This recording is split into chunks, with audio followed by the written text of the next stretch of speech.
మరి ఆ రైతుకి భగవంతుడికి జరిగినటువంటి సంవాదం ఏంటో విందామా? ఆ మాట అనగానే భగవంతుడు నవ్వాట. నా ఆధీనంలో గాలి బలంగా వీచేది. అప్పుడు అమ్మను కౌగిలించుకునే పిల్లల్లాగా నారు వేళ్ళు భూమిలోకి లోతుగా చొచ్చుకుని పోయి గట్టిగా పట్టుకునేవట. వాన తక్కువైనా సరే నీటి కోసం వేళ్ళని నాలుగు పక్కలకి పాకించేది.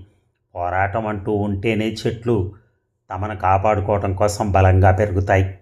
అన్ని వసతులు నువ్వే కల్పించేసరికి ఏమైంది? పైరు సోమరిపోతైపోయింది. నవనవలాడుతూ పెరిగిందే తప్ప ఆరోగ్యవంతమైన ధాన్యాన్ని అందించాలని దానికి తెలియలా. నాకు నీ గాలి వాన ఎండ వద్దు కానీ నువ్వే ఉంచుకో అంటూ రైతు దేవుడిచ్చిన వాటిని తిరిగిచ్చేశాడు.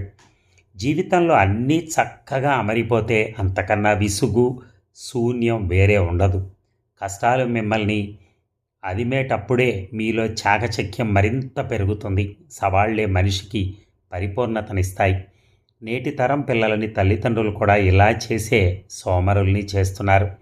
ఈ కథ ఒక మేలుకొలుపు కావాలనే ఆశతో మీ శ్రీనివాస్. Thank you.